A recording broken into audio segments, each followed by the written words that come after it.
هەڵگرتنی پارێزبەندیە وشەیە کە کەمترین کات لە ماوەی 9 خولی پێشووی پەرلەمانی کوردستان بیستراوە. لە ئێستادا وەکو سوود وەرگرتن لە ئەزموونی شکست خواردووی هەندێ وڵاتی دراوسێ ئەو کارە لە هەرێمی کوردستانیش پەیڕەو دەکرێت و لە دوای 7 یار زۆرینەی هاوڵاتیان هەرێمی کوردستان گوێبیستی ئەم وشەیە بوون.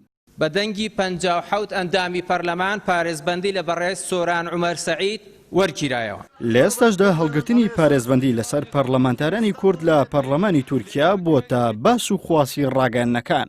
نوێنەری هەدەپە لە هەرێمی کوردستان ڕایگەیاند ئەوەی ڕوویدا لەسەر دوو پەرلەمانتارەکەی هەدەپە بۆ دەست بەسەرکردنی ئیرادەی کوردانە بۆەوەی ڕێگریان لێ بکرێت لە سیاسەتکردن.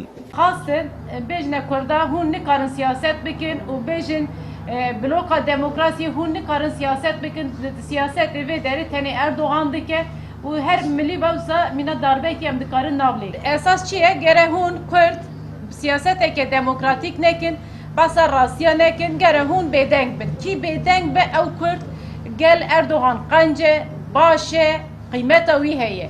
ji boî viya jî şerekî welê hemberek yek siyaseteke demokratîk didine meşandinê îrok li Erdogan dikin berxwedaniyekî dikin hemberî wana eva tê meşandinê. سیاسەتی ڕوبەڕووبوونەوەی نوێنەرانی گەڵ و هەڵگرتنی پارێزبەندی دەنگۆیەکی گەورەی نایەوە لە نێوان چین و توێژە جیاوازەکانی کۆمەڵگا. چاودێرێکی سیاسی ئاماژە بەوە دەکات ئەوەی لە هەرێمی کوردستان دەگوزارێت پرۆسەی دیموکراسی نییە. بڵکو و یاسا لێرە لە بەرژەوەندی کەسەکاندا نەک لە بەرژەوەندی گشتی. بەداخۆ دەڵێم ئەوەی کە لەو منطقەیە ڕوودەدا ئەو پرۆسەیە نییە کە سیاست و سیاستمەدار بچنە ژێر قانون عکسەکەیە قانون وەکو لاستیکێک بەکاردەهێنرێت لەلایەن سیاسیەکان و ئەوەش ئەو ملبەملانێ مێژوویە لە بینی مرۆڤ و سیاست و یاسا بە بەردەوامی ئەو کێشەیە هەبووە لە زۆر وڵاتی دنیا. تۆ ئەگەر پانتایی دموکراسی ئازادی ڕەخنا وەڕا وەگەڕان فراوان نەکەی ئاراستەکە بەرەو توندوتیژی دەبی.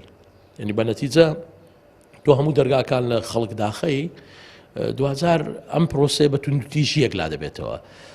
لە نظامی سیاسی دموکراسیدا پانتاییەکان ئەوەندە فراوانە طبعاً چوارچێوەی یاسایی هەیە کە وا لە مرۆڤ دەکە خۆی خاڵی کاتەوە بەبێ ئەوەی بیر لەوە بکاتەوە پەنا بۆ توندوتیژی بە.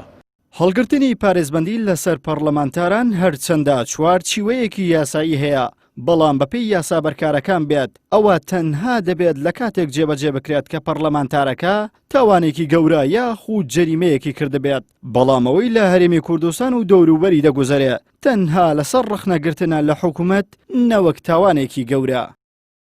عیمران ئەمیر، کەناڵی ئاسمانی پەیام، هەولێری پایتەخت.